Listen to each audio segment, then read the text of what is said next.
Hello everybody, and welcome back to another video. In today's video, I'll be taking a look at the 2024 presidential election in the state of New Jersey. And you heard that right, New Jersey will be the topic of today's video. Now, normally, if you're familiar with the electoral map and how I often predict things or how I expect things to shake out, you will know that New Jersey is rarely a state that I talk about because it is Democratic, it is usually non-competitive, and there just isn't a lot at stake here in general elections. And as you can see on your screen, Biden won New Jersey by nearly 1 million votes in 2020. He won it by 16%, which is not a particularly close margin. But over the course of the past few days, ever since Trump had what I would say to be a fairly successful rally on the Atlantic coast of New Jersey, there's been an influx of people suggesting that Trump can win New Jersey. And so today, just briefly, I'll be talking about why I think that's extremely unlikely and why I wouldn't buy into the hype, not only about New Jersey, but also about other states that Trump has cut into the lead in. So just to kind of get some background on New Jersey is a pretty liberal state. Obviously, the majority of the population is in the northern portion of the state. It's suburban, but I would say Newark kind of has that, kind of has the feel of New York City, not in the sense that I think that they're similar, but in the sense that politically they do vote the same way.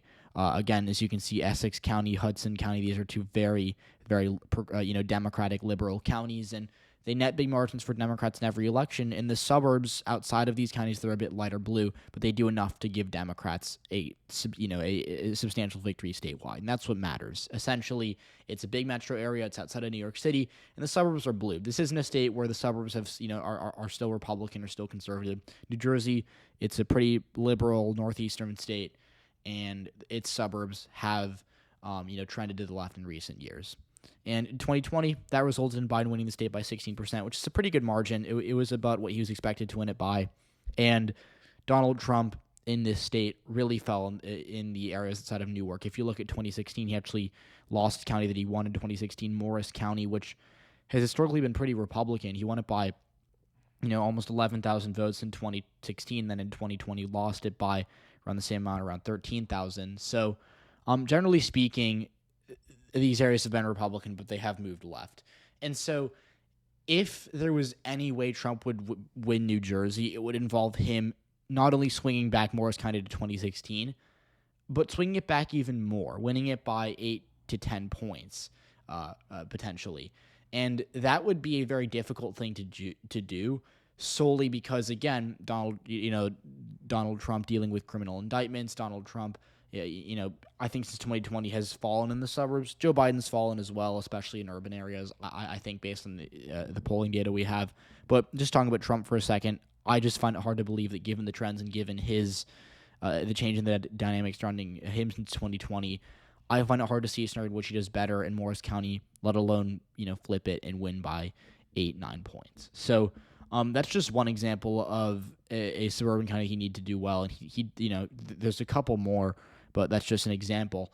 And then this, the cities themselves, Trenton and Newark, I think that Trump could do better here. Again, in 2020, he actually did pretty well in Newark. Hudson County swung 6% towards him, Essex 1.5%, and then, Mercer, which is where Trenton is, did swing against him, but not by a lot, only by around 3%. So the biggest swings in the state in favor of Trump came right in the heart of Newark. And I would attribute that to a couple things. The first is that we actually did see minor turnout drops in 2020 among voters in cities, whether that be young voters who live in the middle of these cities, or we also actually have evidence that in the states of Pennsylvania, or in the states of Pennsylvania and New York, we saw Biden actually see slight turnout decrease with Black and Hispanic voters who lived in cities, and I'm sure that would transfer as well, over to Newark, because Newark does have a substantial Black and Hispanic population. So there are definitely factors where Trump,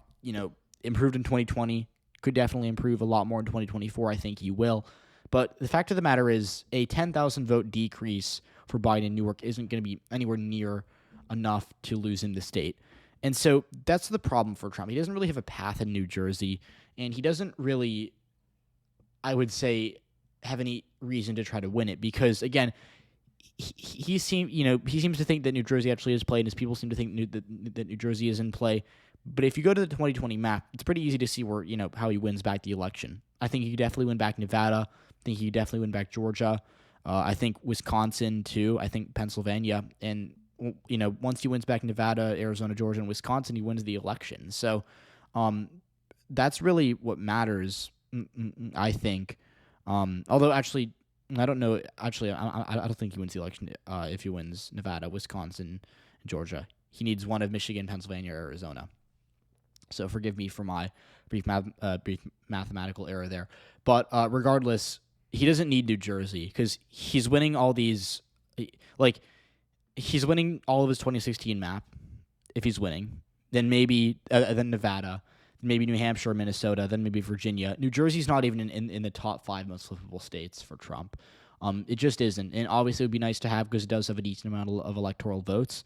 But in 2016, again, which was the year Trump actually won the election, did well nationwide, he still lost by 14 points. So I would definitely anticipate that he's going to give up on it, or even if he is trying, which I don't think that he's, I don't think he's going to seriously contest it. I think he's going to try to maybe a play for it early on. But I think come September, October, as he's running out of time, he's not going to go to New Jersey.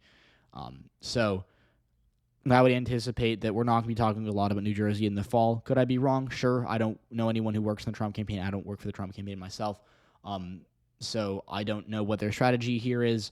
But I do think that. But I will be genuinely shocked if their actions and money seem to indicate that New Jersey is competitive. Because it's one thing for them to say they think they have a chance of winning New Jersey.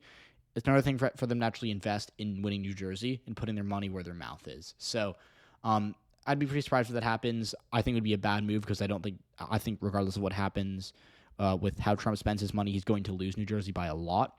And for now, my take on all these states that people seem to think, people are saying, oh, Virginia's in play, oh, New Jersey's in play, New Mexico's in play, Minnesota's in play for Trump.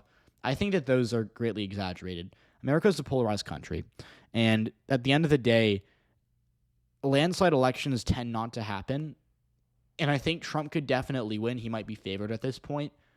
I don't think he's going to win by a lot if he does win. And I think that the people who are really, really, bullish on Trump this time in 2024 sounded a lot like people who this time in 2020 were really, really, really bullish on Biden and had him winning 413 electoral votes. And we all know how that turned out. So I think right now I'm going to keep New Jersey in the safe column for Joe Biden. I'd be really surprised if it is even within 11 or 12 points. And I would caution everyone against buying into stories based on anecdotal evidence about deep blue states flipping red. And in 2020, I said the same thing, vice versa. I don't think I'd never had Trump favored in Iowa or Ohio.